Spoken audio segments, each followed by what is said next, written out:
Today, we're going to talk about clearing emotional, painful conditioning. An important step to accessing our true essence and manifesting what we want.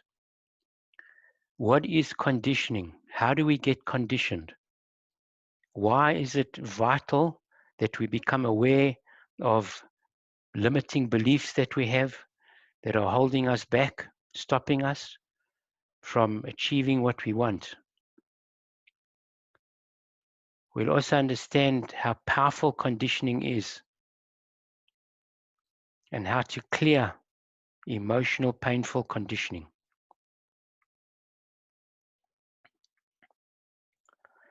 So the first thing we have to understand is that we want to move away from the prison of emotional, painful conditioning.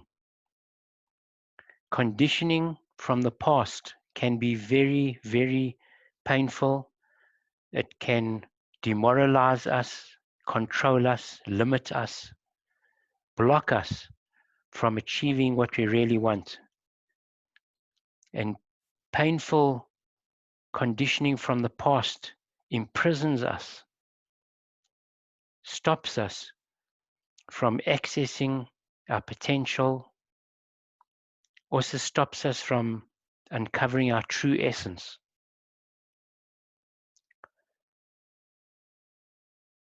But conditioning can also be very positive and very powerful. The difference about a prison is that our conditioning, even though it imprisons us, however, we have the key. That's what we're going to talk about today. We have the key to clear away this painful conditioning so that we can move towards a place of freedom. What does freedom mean to you? Freedom means being able to express your true essence, just being yourself, being real, being honest, being free, just to be who you really are, not being someone else that we've been conditioned to be.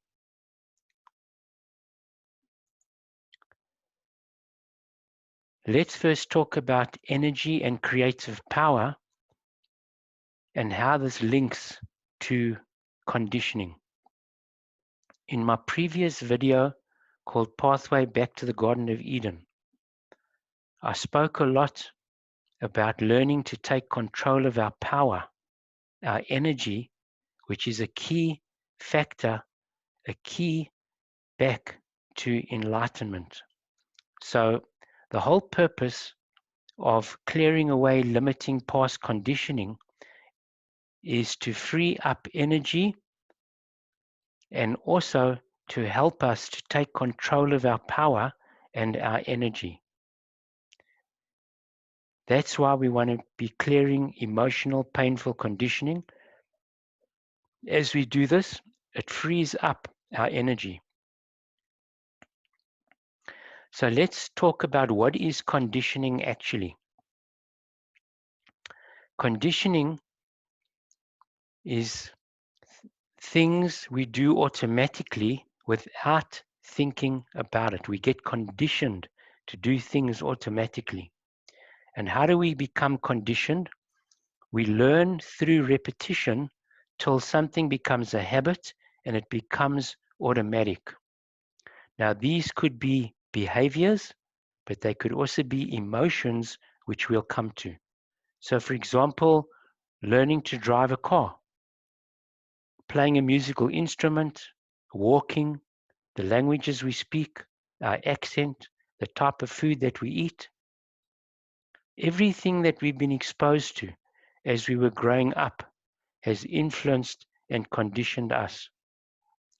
But this is very important. When we drive a car, once you've learnt and you formed the habit of driving your car, you don't have to think about it. Once you've spent hours and hours mastering a musical instrument, you don't really have to think about how to play the chords or the scales. They become easy. They become automatic. When we speak, it's very easy and automatic. Walking is easy.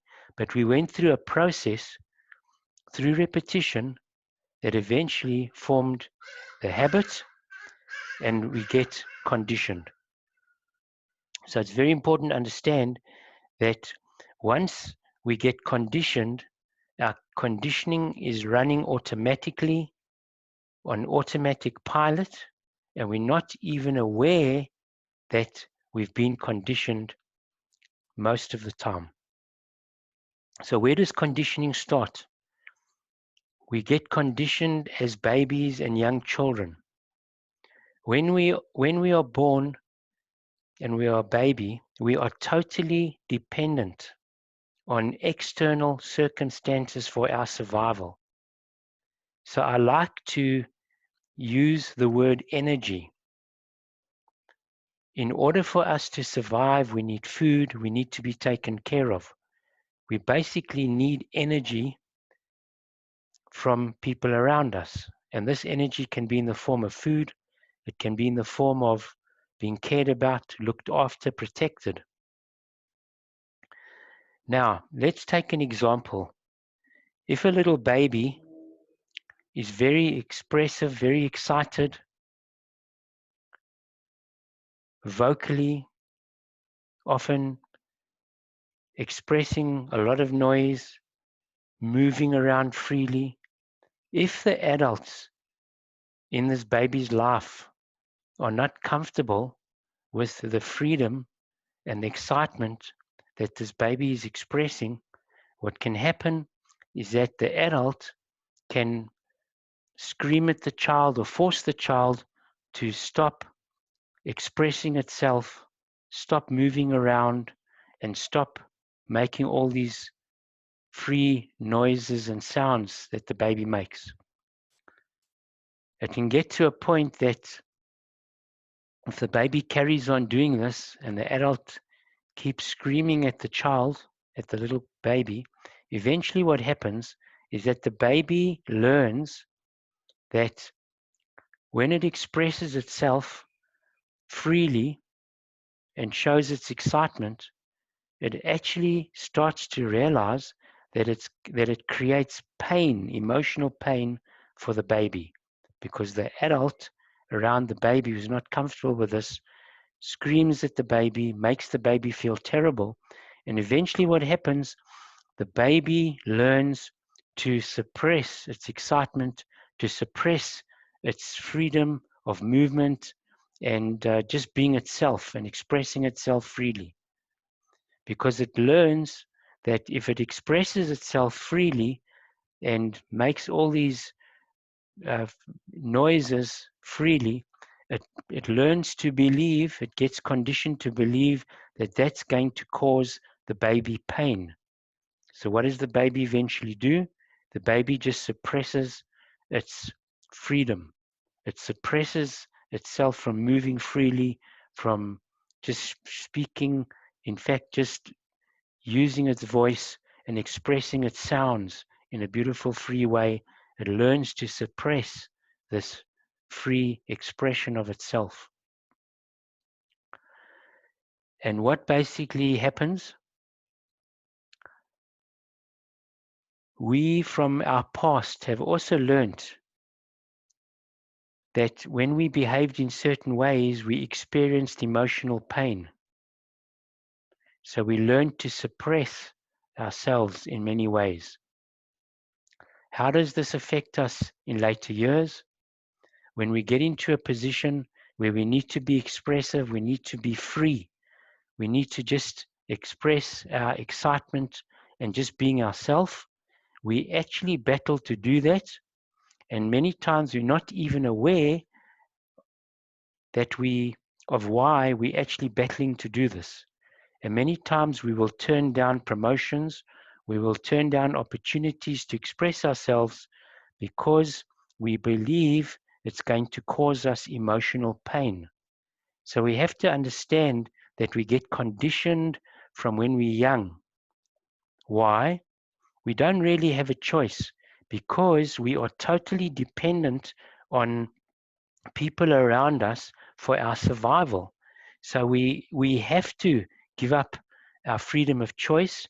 We have to give our power away, and we have to behave in ways that other people condition us to behave. Because if we don't behave in those ways, we are going to experience emotional pain. Now, what's very important is that when we come into this world, we come into the world in order to get conditioned. Why? Because it is through our emotional pain. Later on in life, we have habits, we have conditioned emotional pain that stops us from achieving, that makes us feel terrible. We could be in certain situations where we really don't feel comfortable, and we experience a lot of emotional pain.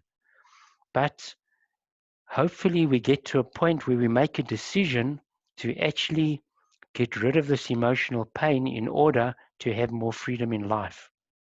So there's no judgment towards the people that caused us the emotional pain when we were very, very young, when we were little babies. Why? Because we come in the world to get conditioned. We also have a lot of positive conditioning, because like I said, learning to walk is it's positive conditioning. Learning to drive your car is positive conditioning, and it has many benefits. The fact that we can do things automatically without thinking about it frees us of our need to think about it and also to exert energy. When we drive our car, we're doing it automatically. When we speak or we eat, we're doing these things automatically. But we have to understand that there is no judgment towards these people that caused us emotional pain. Why? Because we can learn, we can make a decision to clear away this emotional pain, and that can lead to many benefits and can lead to our freedom. Many times we learn a lot from our pain. We can learn to be humble. We can learn to have compassion towards other people, because we learn that it's not so easy. It's not comfortable having emotional pain, and it's not so easy to get rid of it. So having emotional pain and clearing our emotional pain can help us to grow, and we can learn many, many good lessons that can help us in life. So as we say, our beliefs are conditioned into us from childhood. So here are some questions we need to ask ourselves. What are we believing about our life? Are we believing that we are a victim of circumstances, or are we believing that we are a creator and that we can create the life that we want to live? I am creating everything that is in my life, or outside circumstances are the cause of my results in my life. You see, these are two different belief systems that we can have, because we need to ask ourselves the question, what are the things that we're in control of, and what are the things that we have no control of? Do we really have control of what's going to happen with the weather tomorrow? Do we really have control of what's going to happen, what the government is going to do? Do we really have control of what the economy is going to be like in the future? You see, with this COVID story right now, COVID-19, as I'm recording this video, we are at the moment in lockdown. Now, the point is, do we really have control over this COVID-19 story that's affecting the world? This just came about. We didn't really have control over it as an individual. So let's take these two beliefs. If we take the belief that everything that's happening in my life, I am creating, and I can create the life that I want to live. If I have the belief that everything in my life I'm attracting and creating, if that's my belief system, if that's what I believe, then if I'm in a relationship with my spouse or my partner, and if my relationship is not going that great, and I feel that my spouse or my partner is not really listening to me, not showing me a lot of respect, if I'm not experiencing harmony and intimacy in my relationship, you see, if I come from a belief, if I have the belief that I am responsible for everything that I have in my life, and I'm attracting whatever I'm getting in my life, then what kind of attitude am I going to have towards my spouse or my partner if my relationship is not how I want it to be? See, if I have this belief that I'm responsible for everything that I get in my life, then the first thing that I'm going to do, I'm going to look at myself, I'm going to take responsibility, and I'm going to ask myself questions like, what am I doing that I'm creating a situation where my spouse is treating me in this way? What am I doing that I'm creating a situation where I'm not quite experiencing the intimacy that I want in my life? Now, when I take this approach, right? When I take this approach that everything in my life that's happening in my life is happening for me, is actually good for me. This COVID-19 story is actually very good for us. If we take the belief, if we have the belief that everything is good for us that we're going through, then we're going to look for solutions, we're going to look for opportunities, and we're going to look and ask ourselves, what must I do? What must I change in order to get better results, to get a better response from my spouse or my partner? Now, that doesn't mean to say that at certain points, a person may be in a relationship where it's just not working, and they've taken responsibility, they've done the best that they can do, and the two parties are going in different directions. That's quite possible. And it's possible that people will split up. That's part of life. But if I have a belief that says I am responsible for everything I'm getting in my life, and everything is happening for a very good reason, if I have that belief system, I'm going to look within myself as the cause of what I'm getting in a positive way, no judgment, and I'm going to look at what I need to change or improve within myself in order to get different results. Because you see, I can't control the weather. We can't control what the whole economy is going to be in the country tomorrow or the next week or the next month, right? We can't control totally how people are going to respond to us, things that happen. But what we are totally in control of is our attitude and how we choose to see situations and how we're going to choose to respond to situations. That's very, very important. So there's an example of two beliefs. If I have a belief system that says everything that I'm getting in my life is happening because of my circumstances and because of people around me, then I'm going to tend to blame circumstances and I'm going to tend to blame people. If I'm not in a happy relationship, I'm going to tend to blame my partner or my spouse. Right? Now, when I do that, what I'm really doing, I'm giving my power away because I'm saying that other people are the cause of my happiness. Other people are the cause of my results that I'm getting in my life. So here's an example of two beliefs. If I choose to work and have the belief that I'm responsible for everything in my life, then what happens, I take control and I'm in control of my power because I'm realizing that I can choose how I want to respond. I can choose what I want to think about. I can choose what I want to create and how I want my life to be. So our relationships, our work, everything in our life is all about conditioning. How we've been conditioned is exactly the way we're going to choose to see our life through different lenses. Like I said, the one lens of taking responsibility, of having a belief that I'm responsible for everything in my life, even though I may be going through a very tough time. And even if people are not behaving in a very pleasant way towards me, The one way, the one lens to look through life is I'm responsible for everything. I'm attracting everything. I'm attracting everything in my life for a very good reason. I'm the cause of my own conditions that I'm getting. Now, if I look through life through that colored lens, what's going to happen? I'm going to find solutions. I'm going to keep my power, and I'm going to make progress.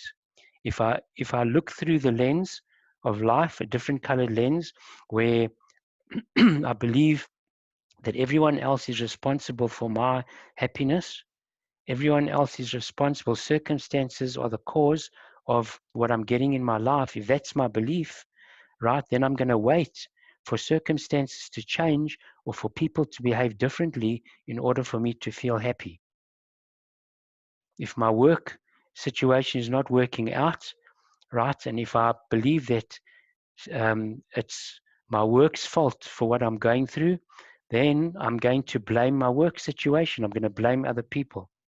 So our beliefs determine how we see life, how we interpret life, and what we're going to feel.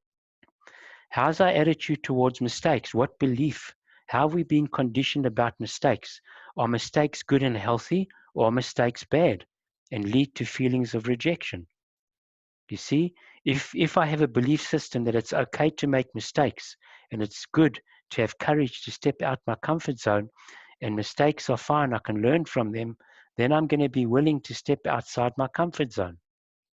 If I have a belief system that says mistakes are bad and I need other people's approval of me to feel okay, and it's not okay, if I have a belief system that says it's not okay to make mistakes and people are going to reject me for making mistakes, then I'm not going to get out my comfort zone. I'm going to want to stay safe in life. Why? Because I don't want to be rejected. If I want to learn to be a public speaker, but I'm scared of rejection, I'm not going to take the step and step out my comfort zone. If I believe that my value as a person is dependent on what other people think and believe about me, right, then I'm not going to do things that will cause me to fail.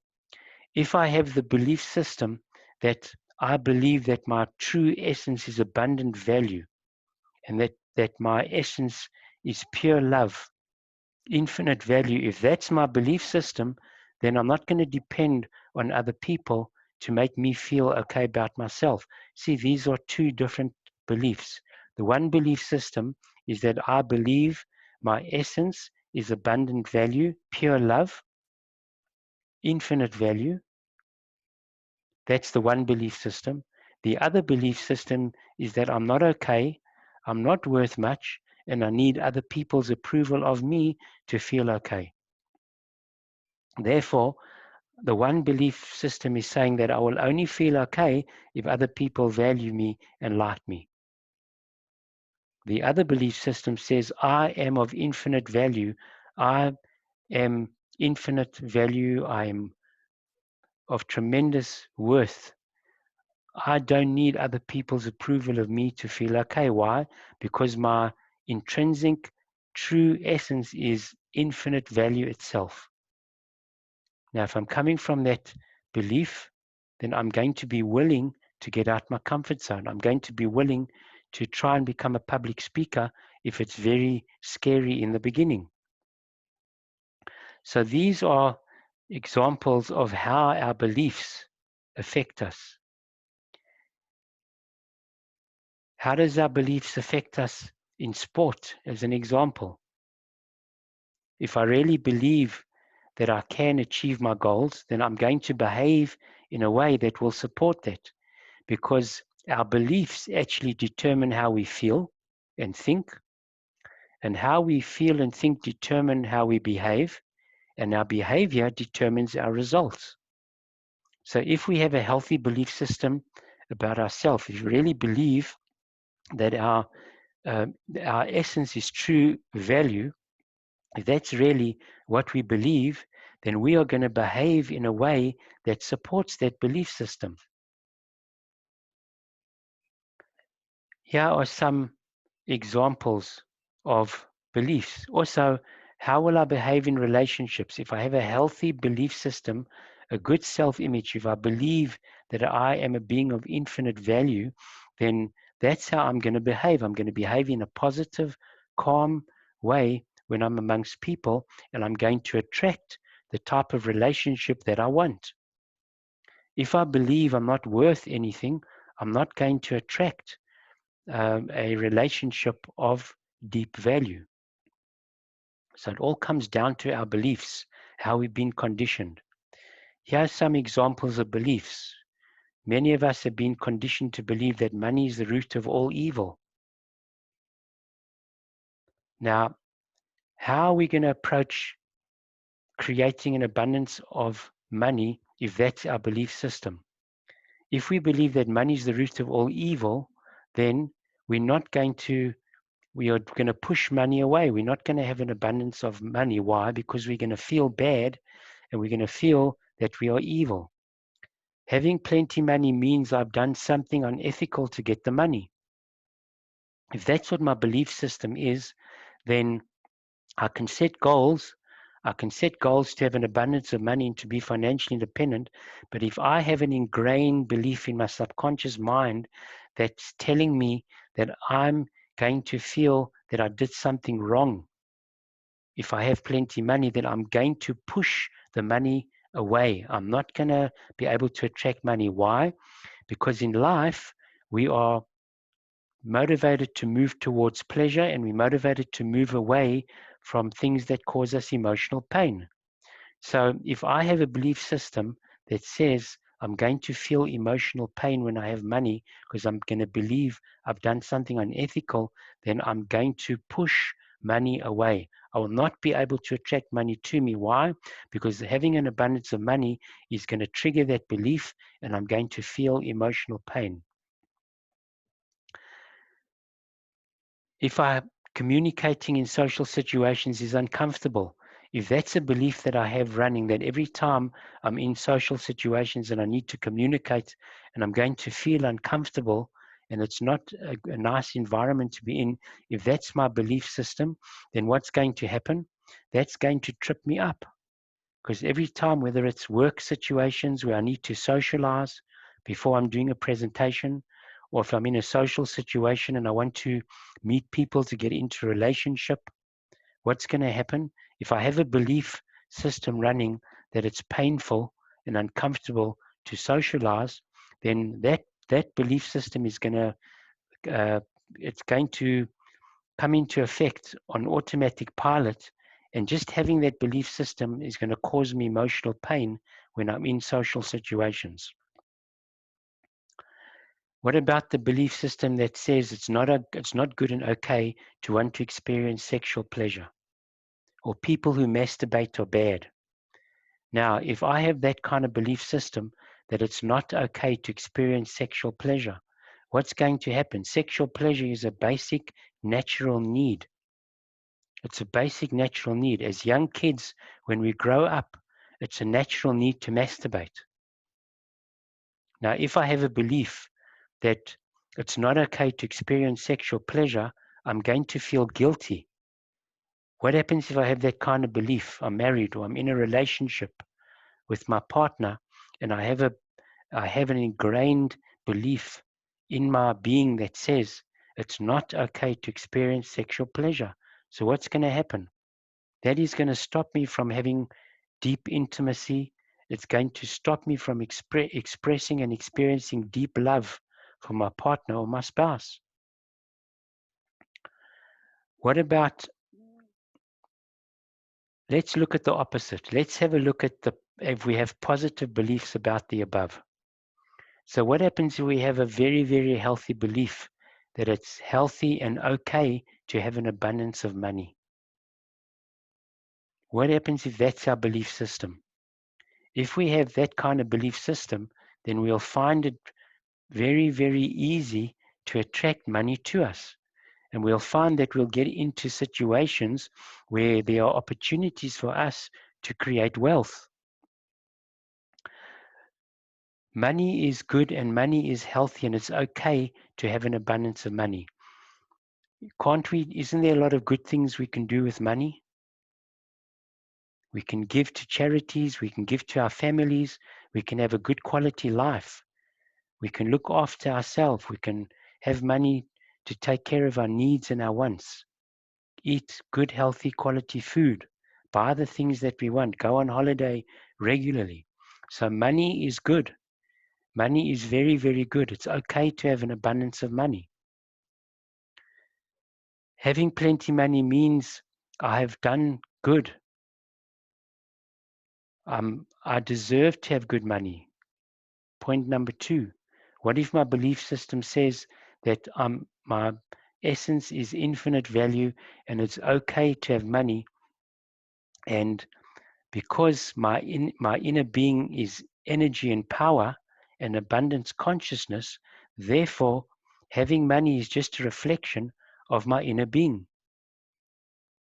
You see, if we have that kind of belief that it's good to have money and money can come to me at any time and from any place, if I have that belief system, then I'm going to have a much better chance of attracting money and abundance to me.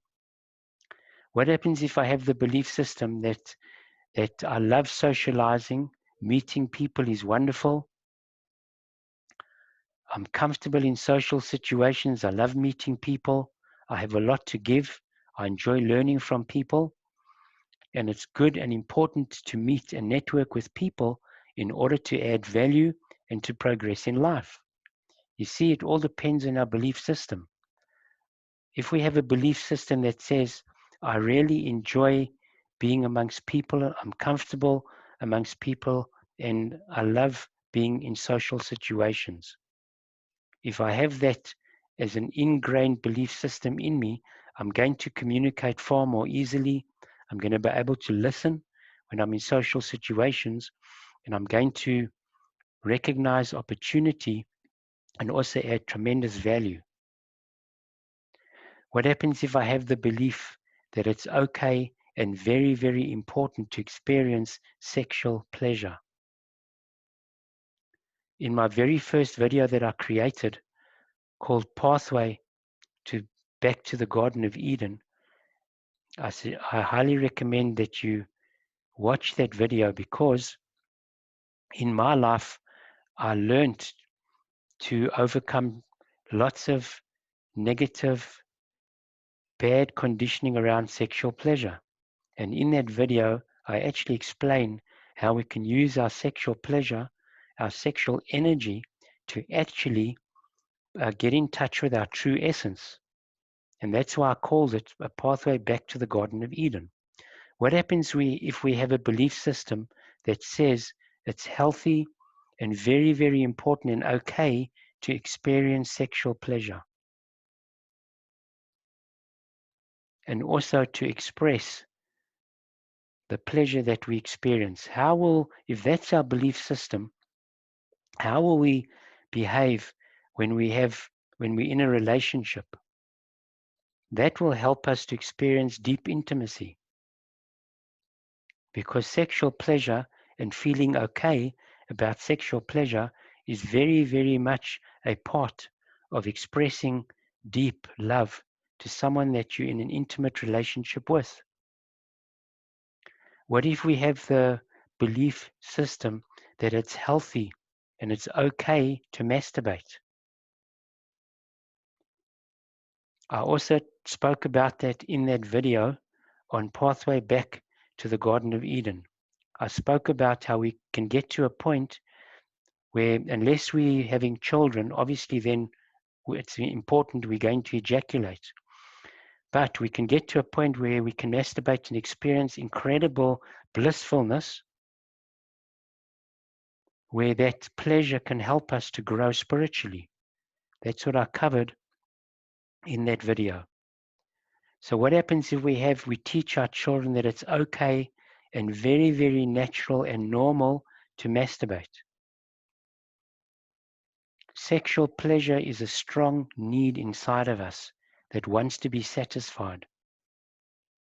If we suppress our sexual pleasure, that can lead us to develop very, very bad attitudes. We can develop a lot of frustration that we can end up taking out on other people. So if we have a belief system that says it's okay to experience sexual pleasure and it's okay to masturbate, imagine we teach our children that it's okay and healthy to experience sexual pleasure, and we teach our children that we can actually learn to control and direct that sexual pleasure. What kind of relationships would our children have if how would they treat the opposite sex? If they learn that it's okay and very important to experience sexual pleasure, and it's okay to masturbate, and that we can learn to control and direct that pleasure. If we have that kind of belief system and we teach our children that, then our children are not going to look for drugs. They're not going to feel empty and unsatisfied. They're going to have healthy relationships, and they're going to be able to work with their sexual pleasure in a very responsible, mature way.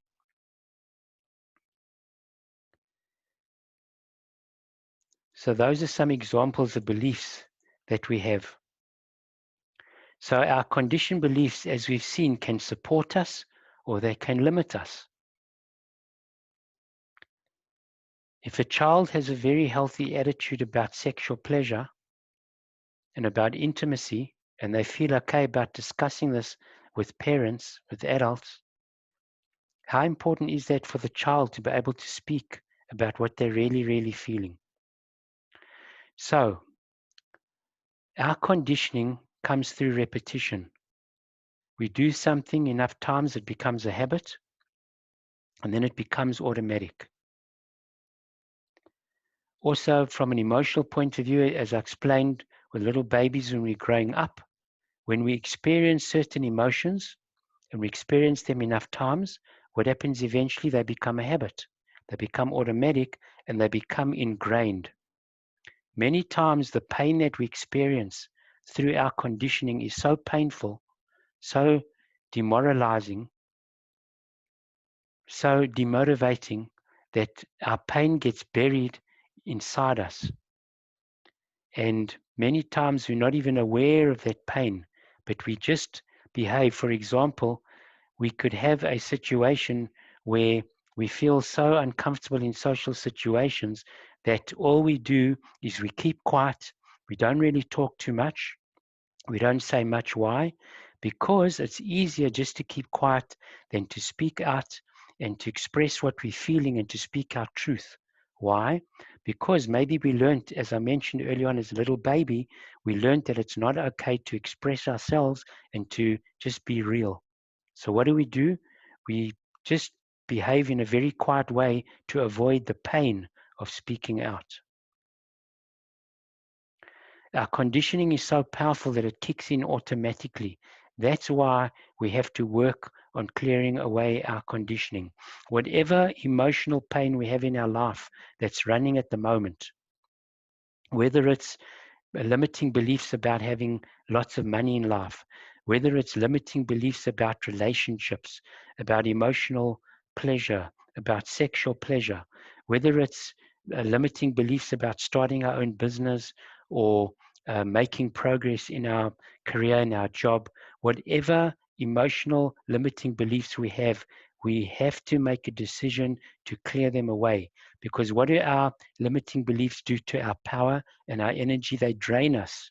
They suck our energy from us, and we end up feeling powerless, demoralized. As I mentioned, our conditioning determines our emotions, our feelings, which determines how we think, how we behave, and the results that we get.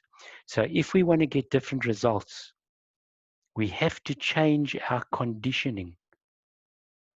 The only way we're going to change our thinking is by changing our conditioning, our ingrained emotions, our conditioning. So it's very important. Awareness of conditioning that is serving us is important. We need to be aware of our strengths, our skills, and we also need to be aware of the conditioning that is limiting us. It's very, very important. As I mentioned, conditioned beliefs are linked to our emotions. It's very, very important. So one way to become aware of how we've been conditioned is we need to get in touch in a non-judgmental way. We need to become aware of our emotions, how we respond emotionally.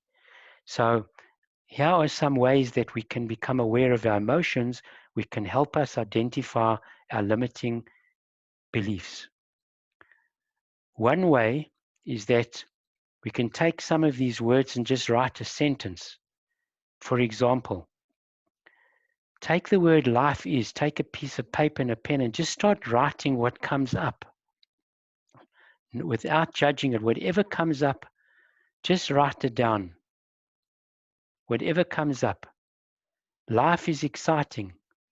Life is also difficult because I'm battling to create income. I'm battling to be in a situation. I always find myself, as an example, I always find myself in situations where I don't have enough time to generate income and then I'm under pressure. I'm just giving an example. Write down everything that comes up. Life is a precious gift. Life is wonderful. I wish I had more money so that I could give to people that I love dearly.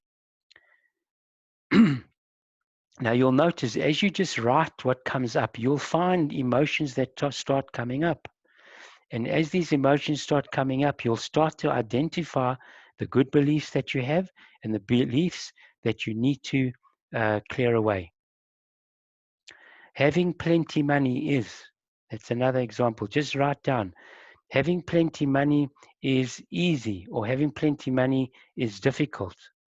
Having plenty money means I've stolen the money. I'm just giving an example of stuff that can come up. Just write down the stuff that comes up. Having plenty money gives me freedom. It gives me an opportunity to go on holiday more. It gives me an opportunity to buy more of the things that I want. Having plenty money is a sign that I'm not an okay person. Do you see what's coming up? Just allow everything to come up. Family life is. Take time, write down whatever comes up. Children are. Children are precious.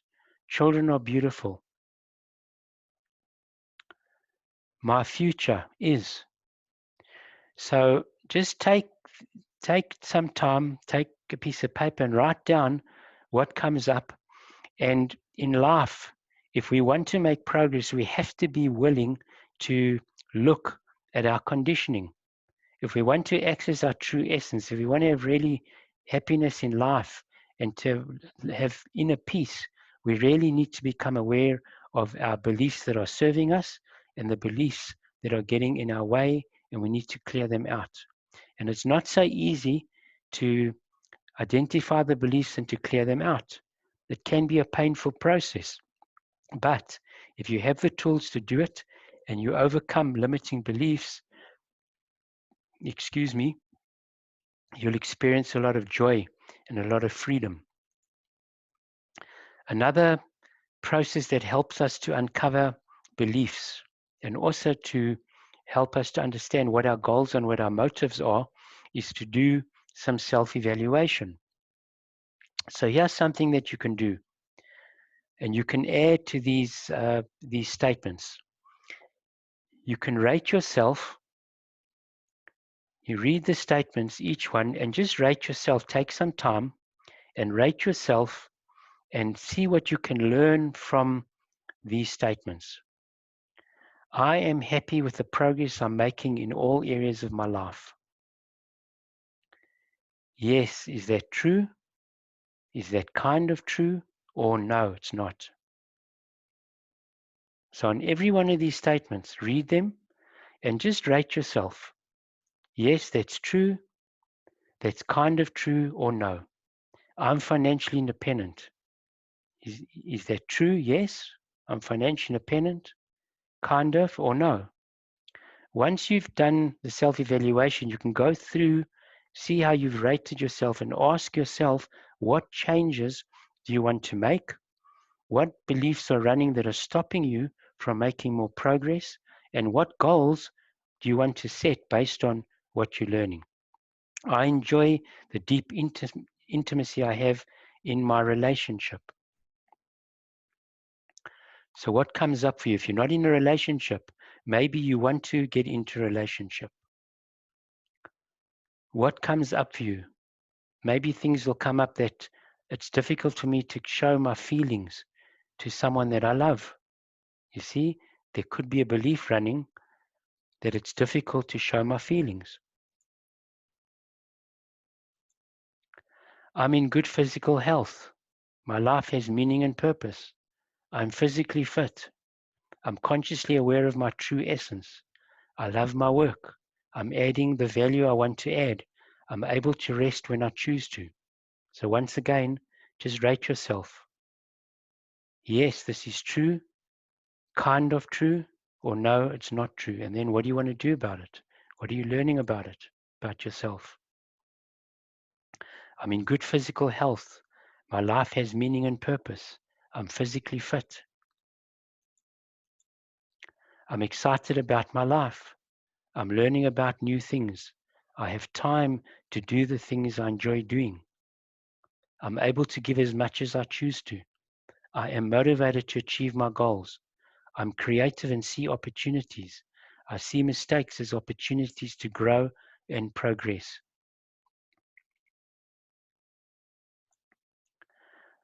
I have freedom. I'm able to use my time as I choose to. I have meaningful, valuable relationships. I'm excited about the future. I take action and do the things I know I must do. I have clearly defined goals. I am making meaningful contributions.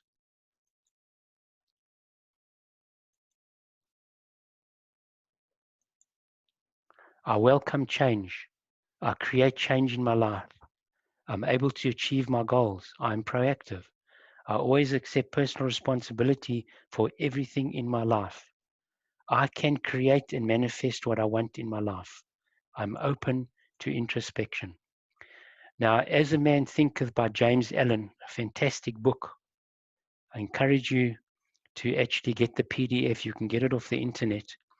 And I've learned a lot from this book. And one of the little paragraphs says, man is buffeted by circumstances so long as he believes himself to be the creature of outside conditions. But when he realizes that he is a creative power and that he may command the hidden soil and seeds of his being out of which circumstances grow, he then becomes the rightful master of himself. So once again, you remember the belief we spoke about. If I believe that I'm a creator of my own future, then I'm not going to be buffeted by circumstances. This is a wonderful paragraph that I read many times over and over. Now let's have a look at some ways of how to clear away emotional painful conditioning. Now I want you to look at life, and let's look at life through two types of energy.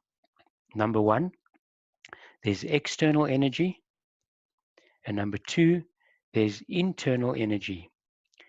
Now, what do I mean by external energy? Ego versus true essence. Where does ego really come from?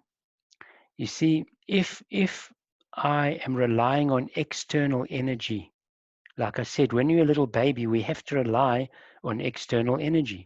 But as we grow older, if I'm relying on external energy, in other words, I need the way the ego operates, the ego has to take.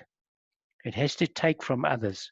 It has to control, right? It seeks external energy for its survival. So when a person is coming from the ego, what's really happening is that we are constantly seeking energy externally from others. So for example, an example of this would be that I need other people to approve of me to feel okay. In other words, when people say I'm okay, they're giving me energy and they're making me feel okay.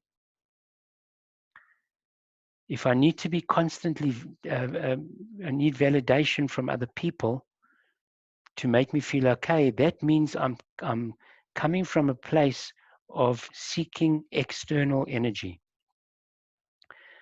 Now, what is internal energy or source energy? Source energy comes from a belief system that my essence is pure energy. My essence is creative power. My essence is abundant energy, infinite value. That's internal energy. So now those are the two types of energy that I want you to think about when it comes to clearing, conditioning, and emotional pain. Now, if you have a look at life through those two lenses, you can quickly understand what people's motives are in terms of where are they coming from? What is motivating them? Are they coming from a place of an abundant source of internal energy? Or are they coming from a place where they have to take, where they have to control, and when they have to manipulate? Now, let's have a look at how we can use this and take this further. Something very, very important that we need to understand, which will give us a lot of freedom and a lot of hope for the future. You see, when we were conditioned, when we were young children, very, very small children, what basically happens, that conditioning stays with us and goes into our subconscious mind. So, for example, if I felt very uncomfortable when I was very, very young as a child, for some reason, I learned to feel uncomfortable when I was amongst people. Now, 10, 15, 20, 25 years later, when I'm amongst people, this is important to understand. It's not really the people that I'm amongst now that are causing me pain, right? It's more the fact that that pattern is still running in consciousness, in my being, in my thinking and my emotions. Now, this can help you to have a breakthrough in awareness, because that means that any limiting, painful conditioning that I have that's still running, the first thing that I need to understand, it's only running in my consciousness. It's only ingrained in my consciousness, and I have the freedom of choice. I can learn how to clear away that conditioning. I can learn not to feed the beliefs that are running with my energy. So this is very, very important to understand. Any painful, limiting conditioning that comes up is only coming up because I'm unconsciously feeding these beliefs with my power and my energy. Think about that. Any belief, any conditioning, right, is coming from a place of seeking. It needs external energy. Any belief system needs energy in order to survive. So if I have a belief system that I don't feel worthy, that belief system running needs energy in order to stay alive. And where's that energy coming from? I am unconsciously feeding my energy into keeping that belief alive, right? So if I can learn to not feed my energy into that belief system, what's going to happen? That belief system is going to clear, it's going to fade away. So that's a very, very important step to understand, is that any conditioning running is only running because it's running in consciousness, and I am still unconsciously feeding my energy into keeping that belief system alive. And I can learn how to take my energy out of that belief system. It's very powerful. That's very freeing. So the next time you're in a situation where a belief comes up that disempowers you, and you feel unworthy, or you feel guilty, or you feel demoralized, just understand that that pattern is only running in consciousness. It's not circumstances that are making you feel that way. It's just because the belief is running, and you can learn how to clear away that belief by not feeding energy into keeping it alive. We can learn to take control of our power. And as we learn to take control of our power, we will clear away these patterns. Now, the next point that can help us, and this takes practice, the next point we can learn to do to clear away limiting conditioning is we can learn to allow these painful emotions to come up and just to be felt.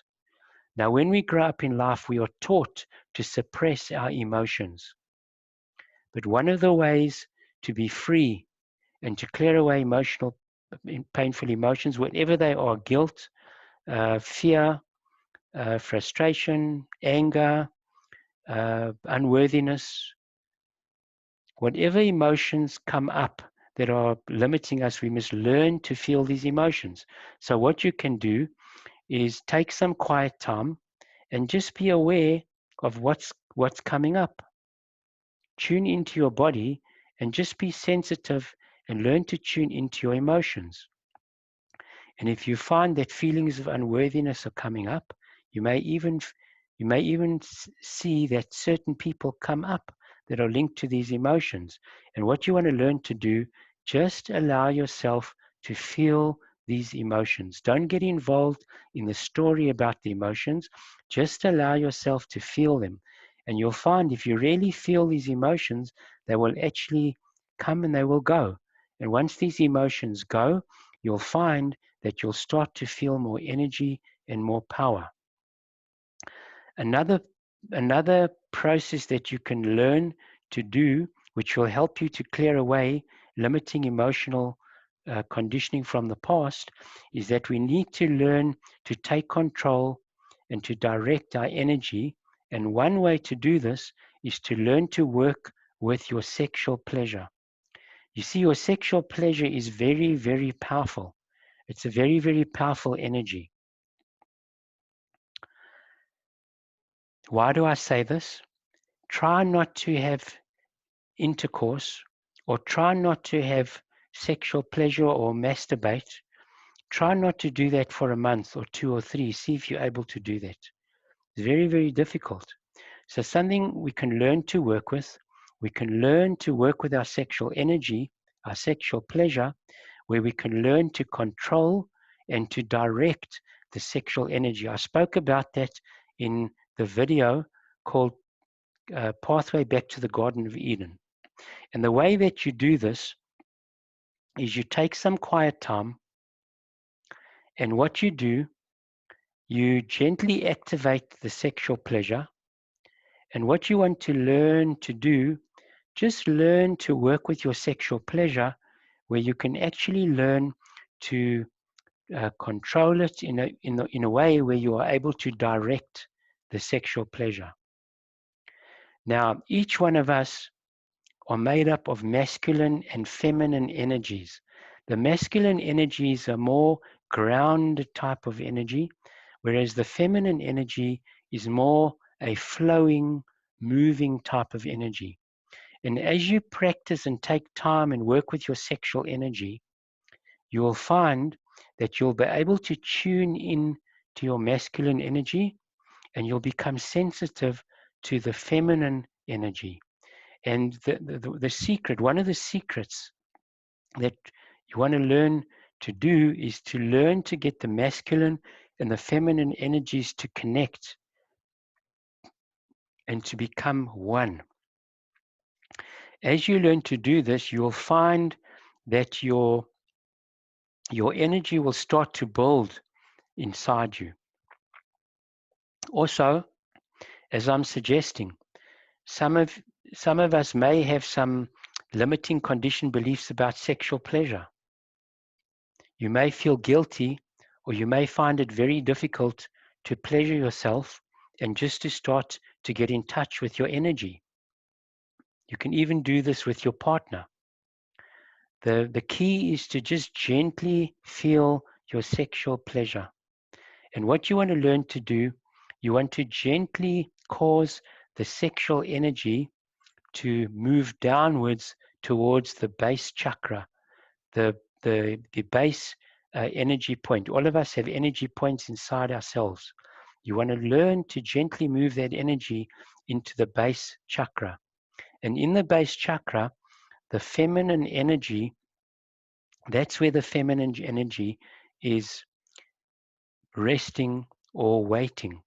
And the feminine energy is really waiting for the masculine energy to approach the feminine energy in a very gentle, respectful way. As you take time, it took me years and years to discover this and to work with this and to work with my sexual energy. If you just take the time and just get in touch with your sexual energy and just work with your sexual energy, you'll find that you will be guided. The energy will guide you more and more, and you'll slowly learn how to control and direct the sexual energy, where you can actually have you can masturbate and have what I call energetic orgasms, where you don't ejaculate. Because when we ejaculate, we lose our power. Obviously, if your intention is to have children, then of course you're going to ejaculate, because that's where the life force is. The life force is in the semen and in the ovum, in the female. So if your intention is not to have children, then I'm really encouraging you to try and learn how to have orgasms where you don't ejaculate. Because when you don't ejaculate, you don't lose your power. You build your sexual energy and you build your power. So remember, I said in the beginning of this video, the key why we want to learn to clear out our conditioning, we want to build our energy so we can let the energy build inside us, that it can move up our spine into our brain area, and we want to learn how to create and manifest what we want in life. So if you just start, as I said, start with the intention, tune into your body, take some quiet time. It can be 3 minutes, it can be 5 minutes. You can do it on your own, or you can do it with your partner.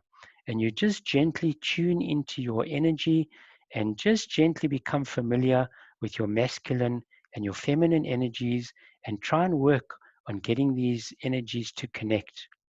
Gently work on trying to direct the energy, as I mentioned. Try and direct the energy downwards into the base chakra, where you'll gently activate the feminine energy, and they will start to become one, and the energy will start to build through your different energy points. It takes a lot of time, takes a lot of work, a lot of practice, but you can definitely learn to do it. And this is another way to clear out your limiting conditioning, because our sexual energy, our sexual pleasure is actually our life force. So if you learn to activate and feel this pleasure, and you learn to build this energy inside your body, what you're going to find is that actually, as you start feeling your sexual pleasure, this energy is going to bring up conditioning that is stored inside your body that needs to clear out. This is the process. So as you work with your sexual energy and you build that sexual energy, you'll find that conditioning will come up. What do? Just allow these emotions to be felt. And as they felt, whatever emotions they are, fear, sadness, anger, jealousy, whatever emotions come up as you're feeling sexual pleasure, just allow those feelings to come up and to be felt. And as they are felt, at some point they will go away, and you will find that your energy will start to build inside your body. You will have more energy to create and to manifest what you want in your life. So these are some things you can do to clear away limiting conditioning. As I mentioned, sexual pleasure and sexual energy. Feeling sexual pleasure and sexual energy, causing it to build, will bring up conditioning that needs to clear. People will show up as you feel the sexual pleasure inside yourself. If you do it very gently, you'll find that people will start to show up that's linked to your past conditioning. And just allow these emotions to be felt, and they will actually clear away. Feel the emotions that keep working on causing the sexual energy to build. As the energy builds and moves upwards inside the body along the energy points, eventually all the limiting conditioning will clear away. Your inner guidance will guide you in this process. Very important. You don't have to have all the answers. Just start. Just start. I started this process 25 years ago. I started working on myself.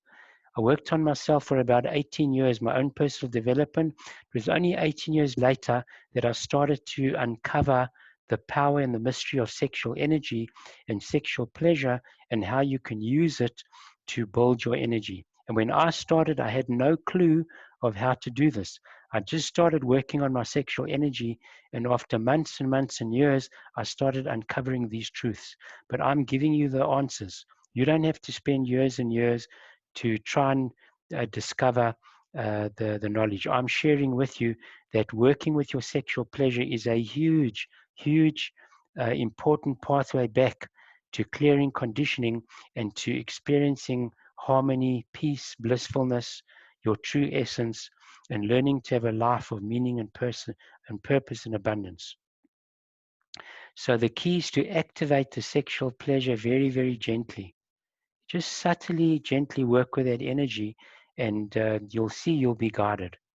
As you practice, you'll learn to become aware of the sexual energy, the masculine and feminine energies inside each one of us, and you'll learn to control and direct the sexual pleasure and sexual energy, causing the masculine and feminine energies to unite in oneness.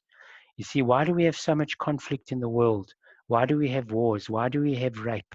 Why do we have so many people wanting to control others?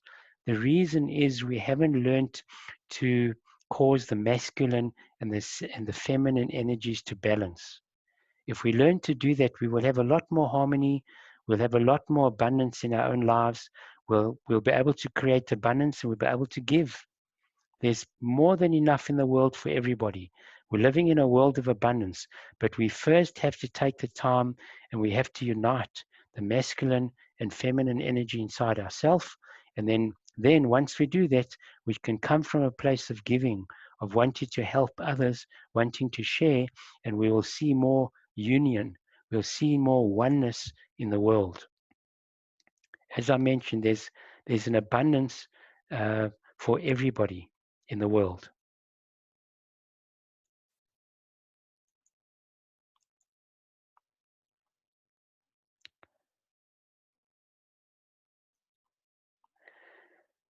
So as I mentioned throughout this video, the goal is to cause more of the creative power, the energy that is our essence, to reveal itself. We do this by learning to become consciously aware of our energy. As you gently tap in, just tune into your body, you'll just gently start becoming aware of what's going on inside your body. You may feel some blockages. Just allow yourself, just work on relaxing those areas, because what you may find is that our suppressed emotions are suppressed in our body. So when you feel a little bit of tightness in a certain part of your body, you may see that there are emotions that are suppressed in that part of your body. And as you learn to work with your sexual energy and you just focus on that part of your body and slowly relax, you'll find that emotions will come out that part of your body that have been suppressed for years and years. But you can gently allow them to come out. And as I mentioned, it's healthy and important to feel emotions. Very, very healthy. Allow yourself to feel these suppressed emotions. And as you feel them, you will have more energy, and more of the conditioning will come up that will get cleared out from your system, and you will have more freedom. You'll gently learn to move the energy upwards and into your brain area. As you move the energy up into your brain area, you'll find you'll actually start to access your true essence. We have the top chakra in our body is called the crown chakra. As your energy builds, as you cause oneness in your body, you'll find that this energy will open the crown chakra. You'll experience a lot of blissfulness. The key is working with our sexual pleasure, sexual energy, and learning to control and direct it. Clear away painful conditioning in order to cause more of the power and energy you are to reveal itself. That's our goal. And once we do that, what are we going to have? We're going to have a lot more freedom in our life. When we clear away emotional pain, we will have more freedom to be ourselves, just to be real, to be ourselves. It's so freeing just to be yourself, where you don't have to try and be somebody else. When we have this freedom, we're in touch with our energy, we'll be able to create the lifestyle that we really want to live. So I encourage you, this is not an easy process. This is not an easy process. It takes time, it takes courage, it takes the willingness to face our emotional pain. But when we do this, that's where our freedom lies. In setting the goal, making a decision, deciding what you want in life, and being willing to face our pain. That is the doorway to our freedom. So I encourage you, watch this video a couple of times, and as you practice, you don't really have to have all the answers. Just take the time and start, even if it's 1 minute, 5 minutes a day. Take a few minutes and just work on yourself. Practice these processes, and your life will be enriched in many, many beautiful ways.